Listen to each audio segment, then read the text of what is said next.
You only have to say the underarm incident and every dedicated cricket follower knows exactly what you mean. This divisive incident, which rekindled memories of the animosity aroused by the Bodyline tour, occurred at the MCG in the third final of the 1981 series. What happened in the final over of that match will live forever in the annals of cricketing battles between Australia and New Zealand. Richard Hadlee, and will he be able to perform the miracle New Zealand so badly needs? Trevor Chappell to the Demon Hadlee. 6 balls remaining. He's hit that, and he's hit it well. It's going to Max Walker, and that's 4. My, what a start! Wow! 11 required for victory. 5 balls to be bowled. Well, I would say that Greg Chappell's got to get Max Walker out of that position. That's Hadley's favourite hitting position. Trevor Chappell.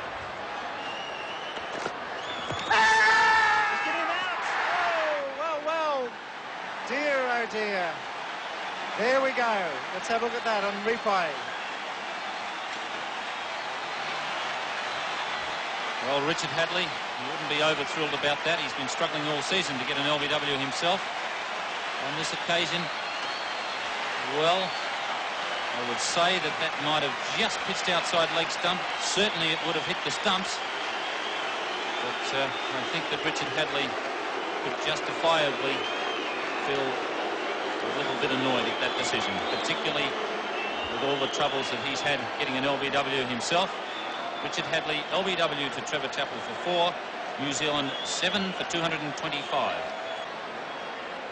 4 balls remaining. 11 runs required for victory. Possibly the best they could hope for would be a draw, 2 4s and a 2. Smith not a big hitter. And really it's unfortunate that Edgar's not on strike. Well, I'd have to disagree with Smith not being a big hitter. I saw him hit an awful big 6 off Dennis Lilly at the Sydney Cricket Ground. But it's a very tight situation for him. Young cricketer.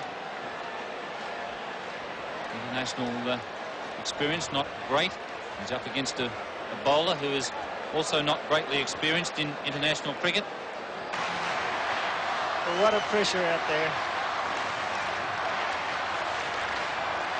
Fieldsman everywhere. He's hit it well. Go for 2. And they get it. 3 wickets in hand. Marsh up for the stumping. Or the run through. He's hit that, and that's runs. That's at least 1. He'll probably go for the second and test him out. He's going. He's made it. He's home. What a great effort. Ian Smith, crowd is stunned. Fine running between the wickets. Tremendous courage. They need 7 off 2 balls, and let's look at a tie. 6 off 2 balls for a tie. 7 off 2 balls for a win to New Zealand. Trevor Chappell, the bowler. Smith, the batsman. 52,000 people in front of their seats. And there you go.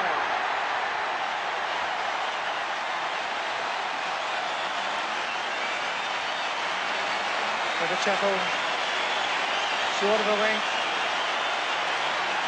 Trevor Chappell coming on to bowl the last and vital over. Put away for 4, and he's picked up 2 wickets. Trevor Chappell slamming that one in short of the length. It doesn't bounce very high, and that's what's beaten Ian Smith. The fact that it's kept a little bit low. He's hitting across the line, looking for the big hit over mid-wicket. It's gone underneath his bat and just hit about just under halfway up the stumps. Ian Smith is out, bowled Trevor Chappell for 4. 8 down for 229. And New Zealand's only hope now is a 6 off the last ball for a tie.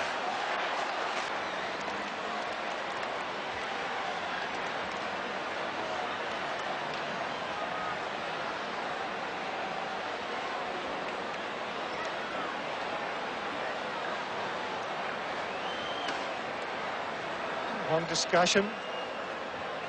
Well, it looks to me as if they're going to bowl underarm off the last ball.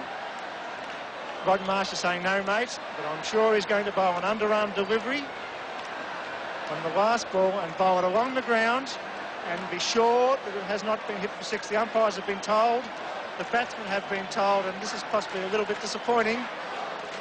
Let's make sure it is an underarm, but I've got the feeling it's an ex-Victorian skipper. We're going to bowl an underarm. We ever believed it? And that's a disappointing finish. Disappointed Brian McKechnie, the crowd boo. And it's all over. After 50 overs, New Zealand 8 for 229. Well, that's disappointing. Bruce Edgar saying, what's going on? I'm very disappointed, Bruce Edgar. At the moment, Power's coming onto the field. No wonder the New Zealanders are disappointed, and none of them more disappointed than their skipper, Geoffrey Howe. There he is now, talking with the two umpires Cronin and Weezer, and I know exactly the reason he's out there. He's played his cricket over in the United Kingdom with Surrey for a number of years, and the Benson and Hedges domestic competition there is a series of rules designed to make the game flow freely and to avoid incidents such as the one that happened here today. Now, there is the relevant rule on page 2, and it says that no bowler shall be permitted to bowl underarm, and that's what Geoffrey Howe is out there talking to them about. It is not in the Australian Benson and Hedges World Series Cup rules because the administrators didn't put it in. I hope they put it in by tomorrow morning, otherwise there'll be a lot of criticism for what was a disgraceful performance out there today. The other thing is that the reason it all happened, in my opinion, is that the captain got his sums wrong. Now, from over number 42, we were saying in the commentary box that he'd made a nonsense of it and that he was going to be in trouble having Lilly bowl the 50th over, which was the ideal thing to do. You must have your best bowler bowl the 50th over. And Lilly, Marsh and Greg Chappell and Hughes were there counting on their fingers trying to work out who should bowl 46, 7, 8, 9 and 50. As it turned out, the sums were done so badly that Trevor Chappell was left to bowl the 50th over, and that's how it all happened. It was panic stations, and then when McKechnie had to hit a 6 off the last ball, just to tie, mind you, not to win, just to tie, then the panic became real, and they made certain that New Zealand couldn't tie the match. Now, everyone around Australia will have their own ideas on that, and we always get letters and phone calls about different things that happen, so I don't expect anyone to agree with me. I don't expect that you'll get more than 50% agreement on anything. Let me just tell you what I think about it. I think it was a disgraceful performance from a captain who got his sums wrong today, and I think it should never be permitted to happen again.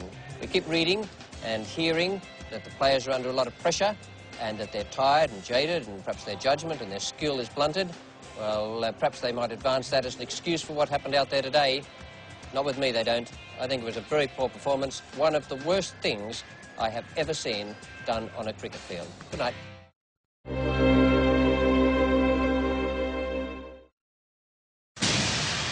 This has been another presentation of Nine's Wide World of Sports.